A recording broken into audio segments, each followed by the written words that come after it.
지난 한 주도 건강하게 지내셨습니까? 여러분의 건강지킴이 TV 닥터 인사이드 곽동원입니다. 지금 TV를 보시는 시간이 아침일 텐데요. 혹시 아침에 일어나셔서 손가락이 뻣뻣해지면서 주먹 쥐기가 힘드신 분들이 계십니까? 계시면 저희 방송 꼭 보셔야 합니다. 오늘의 주제거든요.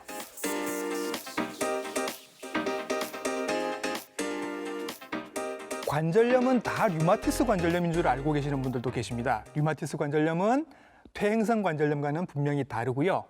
류마티스 관절염을 따로 전문으로 치료를 하시는 류마티스 내과 선생님도 계십니다. 오늘의 친절한 닥터가 바로 그분입니다. 화면으로 먼저 만나보시죠.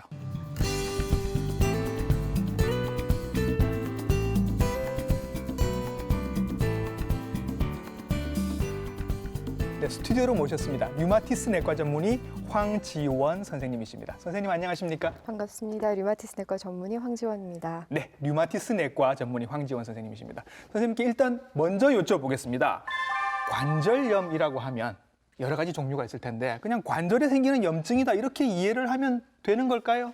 네, 관절염은 쉽게 말하면 관절에 생기는 병입니다. 네. 뼈와 뼈가 만나는 자리가 관절인데요. 성장을 마친 성인에게는 총 360개 관절이 있다고 알려집니다. 360개의 관절이 있어요. 네. 이런 관절은 가동 범위에 따라서 세 종류로 나뉠 수가 있는데요. 예. 네, 두개골처럼 전혀 움직임이 없는 부동 관절, 손가락 관절이나 무릎, 대퇴골 관절처럼 자유롭게 움직임이 가능한 가동 관절이 있고요.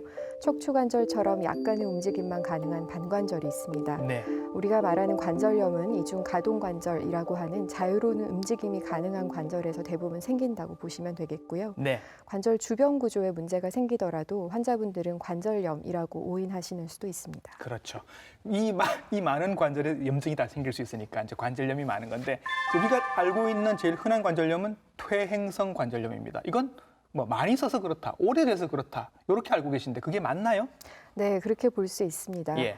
관절염은 발생 원인에 따라서 크게 염증성과 비염증성으로 나뉘는데요. 네. 퇴행성 관절염, 골관절염은 대표적인 비염증성 관절염입니다. 이건 염증이 아니다라는 얘기인 거죠. 네, 예. 많이 쓸수록 연골이 닳고 연골 아래에 있는 뼈가 딱딱해지고 예. 하면서 단순히 연골과 뼈의 문제로 생각하기 쉽지만 예. 사실은 구조 전체, 그러니까 인대나 근육을 포함하는 관절 구조 전체의 기능이 떨어지면서 예. 발생하는 문제라고 보시면 되겠습니다. 예. 따라서 구조의 변화가 생기는 상황, 예를 들면 여러 번 접질린 관절 혹은 심하게 손상을 입었던 관절같이 안정성을 잃었거나 혹은 류마티스 관절염처럼 반복적인 염증을 앓아서 구조의 변화가 생긴 관절에서도 네. 2차적으로 골관절염이 올 수 있습니다.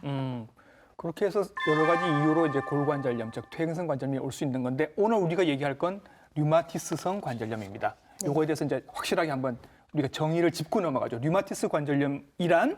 네, 류마티스 관절염이란 관절 안, 그러니까 앞서 보신 가동관절이라고 하는 구조의 안쪽에 존재하는 활막에서 시작하는 만성염증성 질환입니다. 활막에서 염증이 시작이 되면 주변 구조물인 연골과 뼈의 손상을 일으키고 나아가 인대와 주변 관절낭에도 영향을 미칩니다. 이들의 손상과 악화 그리고 불균형이 누적이 되면서 관절의 변형이 가속화가 되고 이 때문에 2차적인 골관절염도 오는 거죠. 이렇게 활막의 염증이 시작되는 기전이 자가 면역과 관련이 있기 때문에 류마티스 관절염을 자가 면역 질환이라고 분류합니다. 네. 그림을 보셔도 확실히 이제 조금 차이가 있는데 퇴행성 관절염은 많이 써서 닳아서 생긴 염증이라고 치면 이 류마티스 관절염은 그림에도 이렇게 발갛게 뭔가 붓고 열둔하고 막 이런 느낌이 지금 듭니다. 그러니까 퇴행성 관절염이랑 확실히 차이가 있는 거죠. 말씀하시면서 자가 면역성 질환이라고 말씀을 하셨습니다. 이제 조금 얘기가 많이 돌아서 좀 아실 것 같기는 한데 자가 면역이라는 거에 대해서 한 번 더 설명해 주셔야 될 것 같아요. 네. 우리 몸은 본래 자기 자신에 대해서는 면역 반응을 일으키지 않도록 설계되어 있습니다. 그런데 이 기본 원리에 대해서 이상 반응이 생기게 되면 자기의 세포나 조직을 공격하게 되는 이상 면역 반응이 생기고요. 이걸 자가 면역이라고 합니다. 그 결과로 인해서 조직에 질환이 생기게 되면 네. 우리가 이걸 자가면역 질환이라고 부르죠. 예.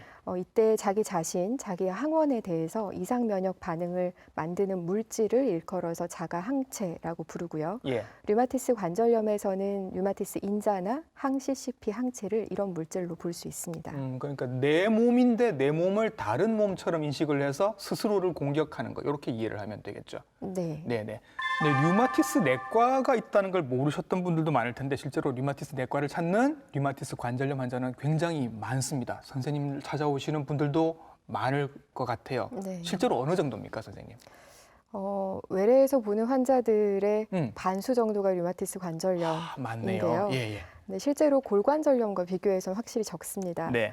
서구에서 보고하는 것은 나이가 들에 따라 많게는 60에서 100%까지 골관절염 유병률을 보고를 하는데 네. 류마티스 관절염은 0.2에서 1% 정도, 100에 그것만 해도 정도. 많은 거죠. 그렇죠. 네네. 근데 국내에서 보고하는 유병률은 0.2에서 0.3% 정도고요. 예.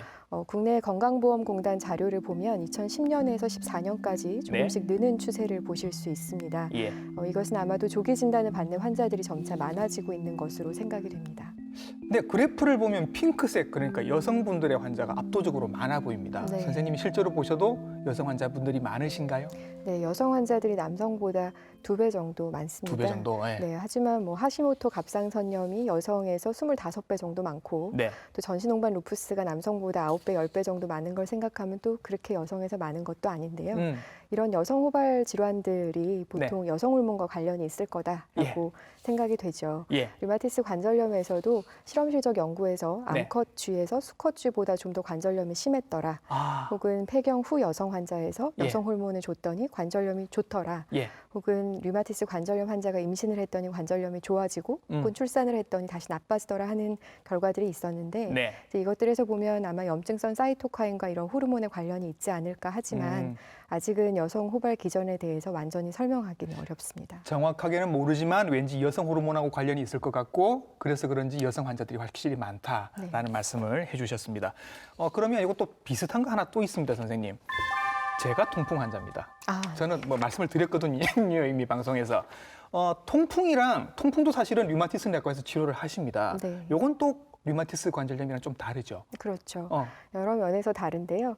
통풍 관절염은 우선 고요산 혈증이 원인이 되고 요산 수치가 높아져서 이로 인해서 요산 결정체가 관절 주변에 침착이 되면서 염증 세포가 모여들고 급성 관절염의 형태로 옵니다. 남성에서 월등히 많고 폐경 후 여성에서도 많아지는데요.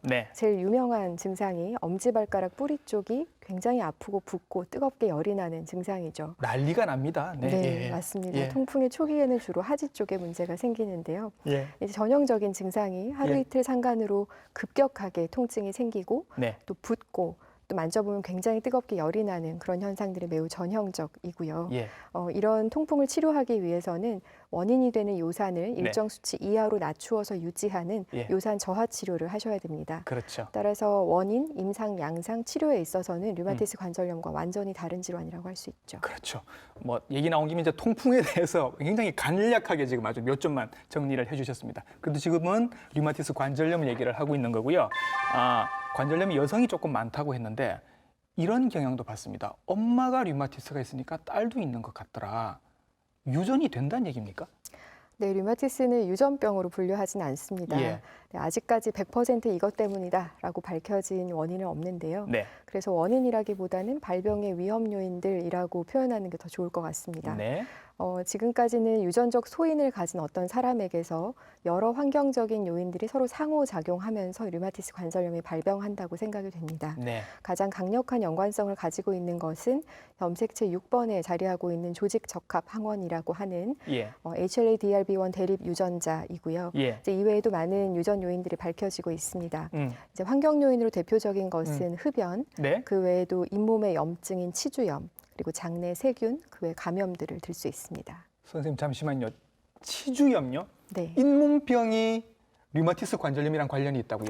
네, 고전적으로 그렇게 알려지고 있습니다. 왜 그런 거죠? 이것도 세균에 관련된 건데요.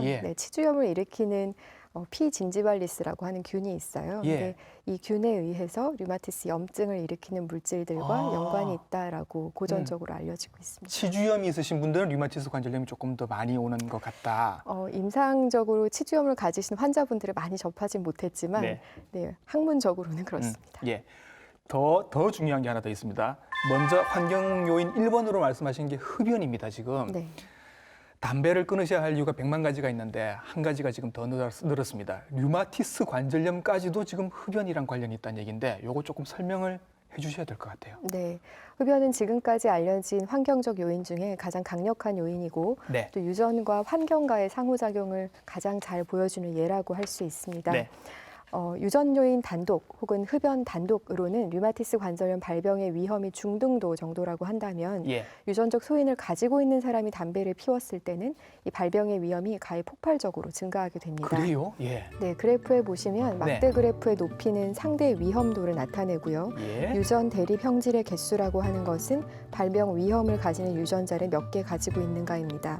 양쪽에 0개, 1개, 2개씩이 보이실 텐데 흡연한 적이 없는 경우보다 흡연한 적이 있는 경우에 유전자가 없더라도 막대 그래프의 높이가 약간 높은 것을 보실 수 있고요. 그러네요. 유전자 개수가 1개로 늘면 이보다 훨씬 위험도가 높아지는데 역시 흡연을 한 적이 있는 경우에 없는 경우보다 막대 그래프의 높이가 좀 더 높고요. 유전자를 2개 가지고 있는 경우에도 흡연한 적이 없는 경우보다 흡연을 한 경우에 상대 위험도가 40배까지 높아지는 것을 보실 수 있습니다. 네, 한편 흡연은 이미 류마티스 관절염이 발병한 사람에서도 이 치료의 반응을 떨어지게 한다거나 골 손상을 가속화시킨다거나 혹은 심혈관계 합병증의 위험을 높이는 등 경과와 예후에 나쁜 영향을 미친다고 알려집니다. 그러니까 유전자는 화약 같은 느낌이고 이 흡연은 방아쇠 같은 느낌이 드네요. 네, 그럴 수 있어요. 그죠? 그러니까 이거 가지고 있을 때 그냥 불만 안 붙이면 괜찮은데 이 흡연이 이제 방아쇠가 돼서 불이 확 붙어버리는 그런 결과가 생기는 것 같습니다. 자, 퇴행성 관절염 하면 우리가 흔히 무릎을 생각을 하게 되는데 류마티스 관절염은 손가락부터 생각을 하게 됩니다. 그런 이유가 있는 거죠. 네, 류마티스 관절염 환자의 3분의 2 정도에서 전형적으로 나타나는 초기 증상이 작은 관절, 그러니까 손발의 관절에서 시작하는 통증, 뻣뻣함, 부종입니다. 대개 한두 개 관절보다는 여러 개의 작은 관절에서 동시에 나타나고 이게 짧은 시간보다는 상당히 악읍성으로 몇 주에 걸쳐서 서서히 진행하는 양상을 띠게 되는데요. 그렇기 때문에 보통은 6주 이상 지속되는 경우에 좀 더 강력하게 의심을 할 수가 있습니다.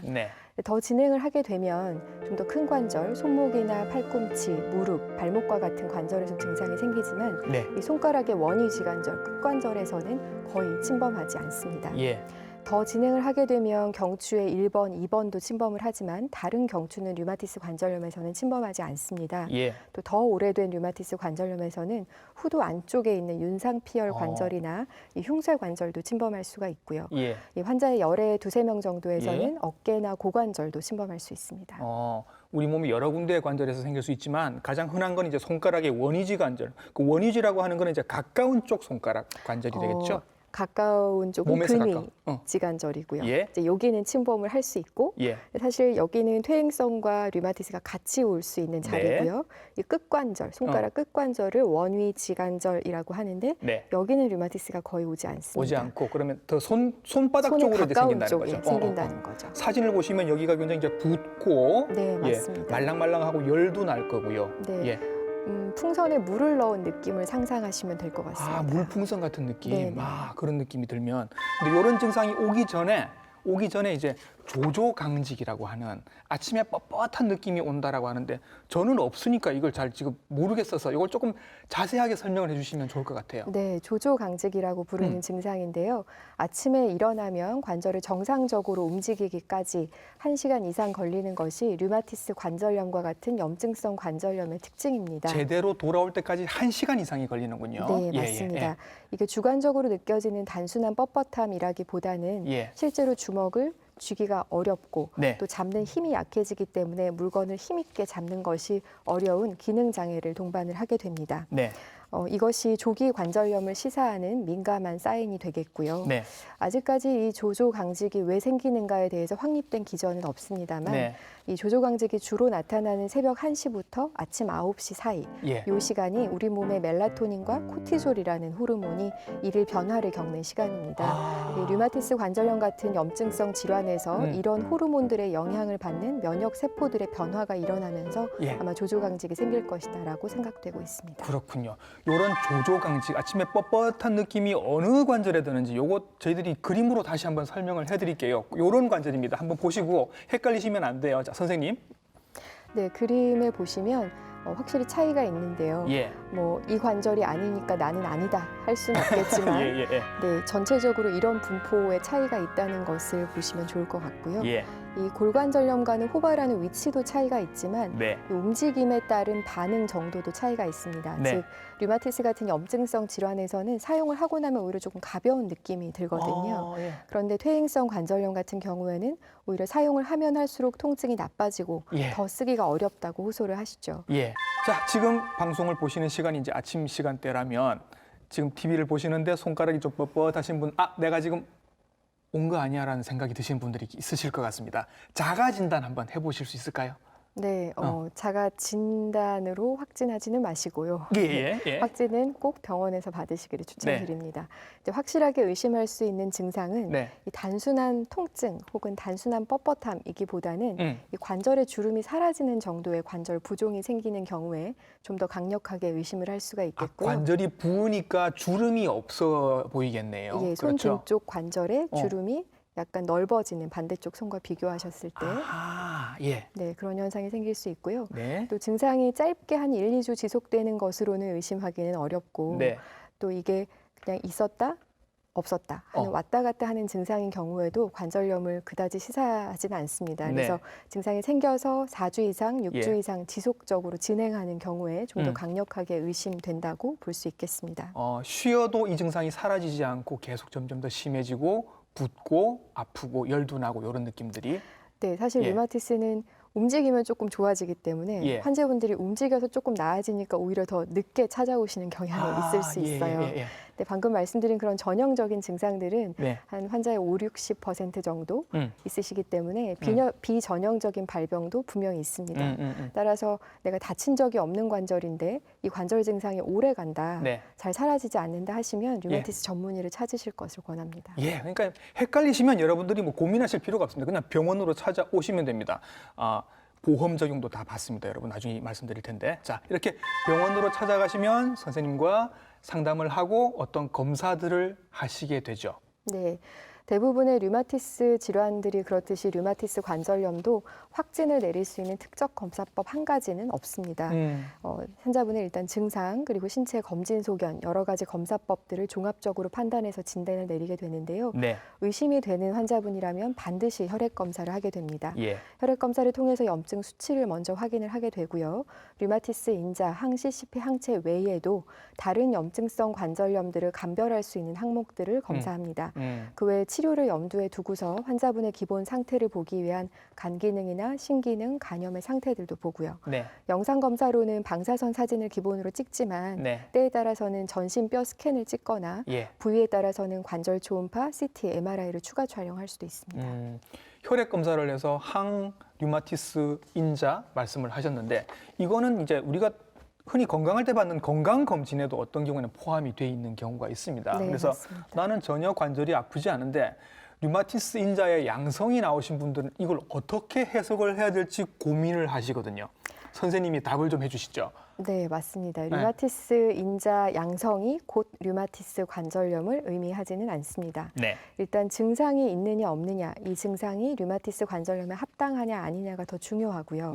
이제 그것을 보조하기 위한 검사로서 염증 수치 검사나 류마티스 인자 등의 검사를 보는데 건진에서 류마티스 인자가 양성인 경우에 나는 관절 증상이 전혀 의심되는 바가 없다면 일단 류마티스 관절염을 의심하실 필요는 없습니다. 아닐 가능성이 많군요. 다만 이 류마티스 인자가 다른 류마티스 질환에서 양성일 수 있고 류마티스 질환이 아닌 염증성 다른 질환에서도 양성일 수 있기 때문에 이것이 어떤 이유에서 양성인지 진위 여부를 가리실 필요는 있습니다. 자, 그러면 류마티스 인자 양성인데 류마티스 관절염이 아닌 거예요. 네. 그럼 선생님 반대로요.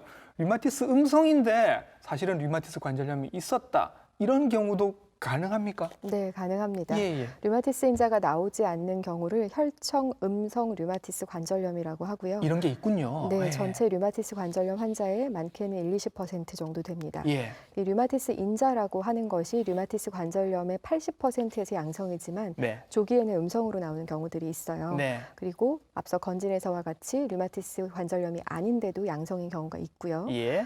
그래서 이에 비해서 우리가 항CCP 항체라고 하는 검사는 류마티스 관절염에 좀 더 특이적이기도 하고 네. 조기에 양성이 잘 나옵니다. 그래서 조기 진단에 유용하게 쓰고 있고요. 네. 이럴까 봐 이제 여러 가지 검사를 해서 종합적으로 판단을 하시는 거죠. 네.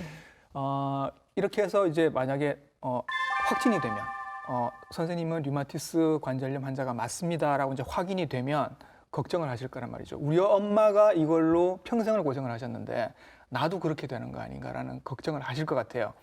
완치라는 게 선생님 가능합니까?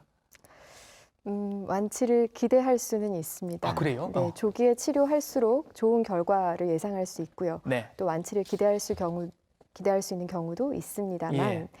현재 우리가 치료의 목표를 삼는 것은 관해라는 표현을 씁니다. 관해? 네, 관해라고 하는 것은 병은 있지만 네. 염증이 없고 또 예. 손상이 없어서 이로 인한 증상이나 장애를 가지지 않는 것을 뜻하고요. 네. 이 류마티스 관절염이라고 하는 것이 고유의 특성상 진행하는 속성을 가지고 있고 뼈의 손상을 만듭니다. 예. 따라서 관해에 도달을 하더라도 모든 약을 중단하기보다는 예. 최소한의 약물을 유지하는 것을 권고하고 있습니다. 따라서 모든 약을 중단할 수 있다고 하는 완치라는 개념과는 조금 차이가 있죠.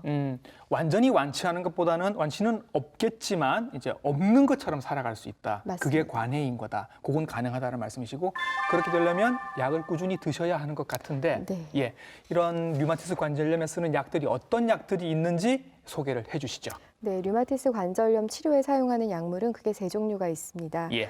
평생 약물 치료를 하는 것을 원칙으로 하고 있지만 네. 처음 진단 받으셨을 때 썼던 약물을 네. 그 용량 그대로 똑같이 평생 유지하지는 않습니다. 어. 우선 소염제라고 하는 것은 증상 완화의 효과를 가지고 있지만 질병 개선 효과는 없기 때문에 네. 이 약만 단독으로 사용하셔서는 안 되겠고요.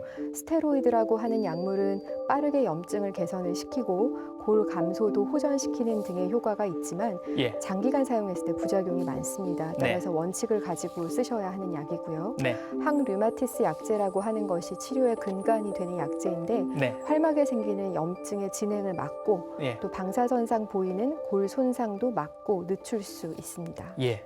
네, 말씀하시면서 이제 소염제 말씀도 하셨고 뭐 여러 가지 말씀하시면서 스테로이드라는 또 귀에 익은 약물 얘기가 또 네. 나왔습니다. 이것도 그러면 오래 드셔야 하는 건가요? 부작용 걱정 안 해도 될까요? 당연히 부작용 걱정하셔야 하고요. 예. 네, 무척 좋은 약이지만 장기간 사용했을 때 골다공증, 당뇨, 백내장, 녹내장 등 부작용과 합병증이 늘 수 있습니다. 네. 따라서 원칙을 가지고 쓰셔야 하는데요. 네. 대개는 초기에 항류마티스 약제들의 효과가 완전히 나올 때까지 가교 역할을 하면서 사용을 하게 되고 예. 이제 잘 조절이 되고 나면 용량을 세밀하게 조절해 가면서 예. 끊는 것을 시도해 보실 수 있습니다. 이 초기에 시작하고 나서 얼굴이 붓고 위장 장애가 심해져서 네. 임의로 중단을 하시게 되는 경우가 있어요. 네. 근데 그런 경우에는 관절염의 염증이 조절이 되지 않기 때문에 어려운 지경에 이를 수 있습니다. 예. 따라서 불편한 증상이 있으시다면 처방하신 선생님과 상의하셔서 스테로이드 약제를 바꾸신다거나 그렇죠. 위장 장애를 조절할 수 있는 약을 추가 처방 받으시는 것을 권합니다. 약의 종류도 많고 오래 드셔야 하고 또 부작용들도 있는 약들이 있기 때문에 반드시 의사 선생님과 상의를 해서 조절을 하시기를 부탁을 드리겠습니다. 오래 드셔야 되는 약들은 사실 이런 문제가 있습니다. 이건 고혈압, 당뇨약도 마찬가지인데 그냥 스스로 알아서 끊는 경우가 있습니다. 약을 드셨는데 증상이 좋아질 거 아니겠습니까? 이제 안 아프고 안 붓고 그러면 이제 본인이 알아서 끊는 거죠. 이러면 안 되죠. 네, 그러면 안 되죠. 예. 류마티스는 앞서 여러 번 말씀드린 것처럼 그 고유의 특성이 진행하는 질환입니다. 따라서 나는 못 느껴도 병은 조금씩 진행을 하고 있는 거죠. 예. 그렇기 때문에 항류마티스 제제라고 하는 질병의 진행을 막는 약물은 예. 관해에 이르셔도 유지를 하셔야 합니다. 네. 근데 그래서 이제 약을 먹다가 안 먹다 이렇게 해서 뭐 오랫동안 관해에 이르지 못하고 점점 오래 가게 되면 류마티스 관절염 자체로 인한 여러 가지 합병증들도 생길 수 있는 건가요? 네, 무엇보다 관절 변형이 심각해지겠죠. 그 다음으로는 관절에 생기는 염증을 만드는 물질들이 네. 다른 장기, 관절이 아닌 장기에도 침범을 할 수가 있는데요. 아, 맞다. 이게 류마티스가 사실은 관절염이 아니라 전신질환인 거죠. 네, 맞습니다. 그래서 활막에 염증을 일으켰던 물질들이 폐나 심장, 신장 혹은 안구, 피부, 신경계, 혈액, 침샘 같은 다른 장기에도 직접적으로 작용을 할 수가 있습니다. 실제 류마티스 관절염은 관상동맥 질환 같은 심혈관 질환에 의한 사망이 가장 높습니다. 침부전도 2배 정도 많고 이 류마티스 관절염 때문에 골 밀도도 상당히 낮아지고요. 때문에 약물은 중단하시거나 병을 방치하셔서는 안 되겠습니다. 그래서 내가 류마티스 관절염 때문에 지금 약을 먹고 있지만 사실은 이게 류마티스 관절염 약이기도 하지만 이게 내 몸 전체를 보호해주는 약도 된다. 이렇게 이해를 하시면 맞을까요? 네, 그렇게 보실 수 있겠습니다. 그렇죠. 그리고 또 최근에 약 나온 것들 중에 신약들, 좋은 약들이 나왔다는 얘기가 들리는 것 같아서 이것도 좀 말씀을 해주시면 좋을 것 같아요. 네, 생물학적 제재라고 부르는 건데요. 네, 면역 반응의 표적 물질들을 차단하는 것으로 효과를 나타내는 제재들입니다. 쉽게 생각하면 염증 반응에 관여하는 면역 세포들끼리 서로 대화를 차단하는다. 이렇게 생각하시면 좋을 것 같아요. 기존의 항류마티스 약제의 효과가 없는 경우에 이 생물학적 제재들을 사용할 수가 있는데요. 종양괴사 인자 혹은 인터루킨과 같은 염증성 사이토카인을 차단하는 제재들 혹은 비세포라고 부르는 세포의 역할을 차단하는 제재 혹은 T세포와 다른 항원 제공세포 간의 이 공동 자극을 차단하는 제재, 그 외에 세포 내의 신호전달 물질인 잭을 차단하는 잭 차단제 등이 있고요. 중요한 것은 이러한 생물학적 제재를 사용하시기 전에 반드시 잠복결핵 검사를 시행을 하시고 여기서 양성이 나오면 치료를 하셔야 된다는 점과 치료 전에 예방 접종들을 미리 맞아두시는 것이 좋다는 것입니다. 치료에 도움이 되는 새로운 약제들이 계속 나오고 있다는 건 정말 반가운 소식인 것 같고 여기에 보험 적용이 빨리 좀 됐으면 좋겠고. 네, 생물학적 제재 보험이 됩니다. 이제 됩니까? 네, 되고요. 다만 기존의 항류마티스 제재에 효과가 없는 경우에 한해서 보험 인정이 되기 때문에 처음부터 류마티스 진단을 받자마자 보험 급여로 쓰시기는 어려운 부분이 있습니다. 또 환자분들이 이제 관절 아프면 물리 치료들을 또 다 받지 않으십니까? 네. 이런 치료들이 도움이 될까요? 네, 물리치료로 도움을 받을 수 있는 부분이 있습니다. 이제 제일 먼저 중요한 건 관절을 어떻게 아끼고 보호하는지를 배우셔야 되고요. 또 급성기 염증이 있는 관절의 경우에는 무언가를 하기보다 안 함으로써 관절을 쉬어주고 기능적인 위치에 관절을 놔둠으로써 휴식을 주는 게 필요합니다. 급성기 때는 쉬는 게 중요하다. 그렇게 해서 염증이 조금 나아지게 되면 이제 보조를 받아서 능동 관절 운동을 시작을 하셔야 되는데 이제 이때 운동의 양과 휴식의 양의 균형을 맞추는 게 중요하고요. 또 특히 중요한 것은 관절 내의 압력이 높아지는 상황을 만든다거나 혹은 관절 내에 뜨거운 열이 온도가 높아지는 상황을 만드는 것은 피하셔야 되겠습니다. 물리치료도 이게 자기 마음대로 하실 게 아니라 전문 치료사들의 도움을 받으시는 게 좋을 것 같습니다. 네, 맞습니다. 특히 이제 변형이 온 관절 같은 경우에는 관절의 범위를 늘려야 되기 때문에 스트레칭 운동에 도움을 받으시거나 혹은 관절 주변의 근력을 강화시킬 수 있는 근력 강화 운동, 특히 큰 관절을 사용해서 하시는 등척성 운동들을 권할 수 있습니다. 손가락 관절에 변형이 와서 손가락을 못 쓰게 된다면 정말 생활이 많이 힘들어질 텐데 정말로 이렇게 변형이 와서 수술까지 하시는 분들도 제가 본 것 같습니다. 실제로 그런 경우가 많나요? 여전히 수술을 요하는 경우는 있지만 예전보다 수술을 하는 경우는 많이 줄긴 했습니다. 이제 그 이유가 생물학적 제재를 포함하는 여러 항류마티스 제재들의 발달 덕분인데요. 염증 활막을 직접 제거하는 수술은 줄었지만 여전히 골 관절이 파괴가 되고 안정성을 잃고 통증이 너무 심해지게 되면 인공관절로 치환하는 수술을 하십니다. 이제 주로 무릎, 팔꿈치, 어깨, 고관절들에서 하게 되고요. 팔꿈치 같이 골 양이 적은 곳에서는 골을 절제하는 성형술을 하기도 하고요. 또 발목이나 손목 같은 작은 관절에서는 관절을 아예 고정해버리는 수술을 하기도 합니다.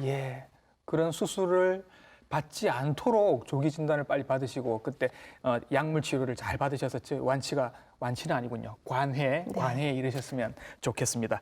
자, 이게 류마티스 관절염 하면서 지금 계속 면역 얘기를 하고 있는데 자가 면역, 면역 이런 얘기를 하고 있는데 그렇다 보니까 내가 면역이 약해서 이런가 보다라고 생각을 하시고 면역에 좋은 음식 찾으시는 분들이 많단 말이죠. 네. 면역하면 검색하면 엄청나게 많은 식재들이 나옵니다. 네. 도움이 될까요, 선생님? 네, 식이 조절로 염증 호전에 도움이 되는 부분이 있습니다만 실생활에 적용하실 때는 균형이 좀 필요합니다. 예. 보스웰리아, 강황, 생강, 악마의 발톱 같은 것들이 실험실적으로 실제 염증 조절을 한다는 결과가 있지만 이걸 인체에 있는 그대로 적용하기는 좀 어려울 것 같고요. 또 식품으로도 활성산소를 억제한다는 방울 양배추, 토마토 같은 항산화 식품들이 인기인데 역시 이것들도 근간이 되는 약물 치료보다 더 우선할 수는 없을 것 같습니다. 약물이 더 중요하고 음식들은 그냥 보조적인 요법으로 쓰시라라고 말씀을 해주셨습니다. 자, 류마티스 관절염에 대해서 모르셨던 분들 조금 눈이 트였을 것 같은데 선생님은 이제 류마티스 환자들을 굉장히 많이 보십니다. 조금 안타까운 점들도 있으실 것 같고 당부해주고 싶으신 말씀도 있으실 것 같아요. 네. 이전보다 치료제가 다양해졌고요. 또 새로운 약제들이 계속 개발 중에 있어서 치료 선택의 폭이 상당히 넓어졌습니다. 염증 조절이 아직 잘 되고 있지 않다면 담당해 주시는 류마티스 전문의 선생님과 상의하셔서 치료제 변경을 고려해 보실 수도 있겠고요. 또 이미 관절에 변형이 왔거나 2차성 골관절염이 와 있다면 운동이나 재활 치료를 통해서 삶의 질을 높이실 수도 있겠습니다. 또 환우의 활동을 통해서 공감대와 연대도 형성하실 수 있겠고요. 오늘 또 이 대한민국의 류마티스 전문의들은 여러 환자분들과 함께 고민하고 고심하고 있습니다. 모두 힘내셨으면 좋겠습니다. 류마티스 환자들 여러분들 위해서 힘내라고 파이팅까지 외쳐주셨습니다. 류마티스 관절염은 빨리 체크를 하고 약은 평생 길게 드시는 게 좋다라고 오늘 아주 중요하게 지적을 해주셨습니다. 류마티스 내과 전문의 황지원 선생님이셨습니다. 오늘 수고 많으셨습니다, 선생님. 네, 감사합니다. 인터넷에 류마티스 관절염을 검색을 해보시면 별별 건강 보조식품들이 다 뜹니다. 이미 좋은 약들이 나와 있고 류마티스 전문의 선생님들이 이렇게 계시고 또 이 모든 걸 다 건강보험 적용을 받으실 수 있습니다. 괜히 다른 데로 눈을 돌리실 필요가 없겠죠. 오늘 보신 방송은 부산 MBC 홈페이지 그리고 유튜브 채널을 통해서 다시 보실 수 있습니다. TV 닥터 인사이트 다음 주도 건강한 정보로 인사드리겠습니다. 감사합니다.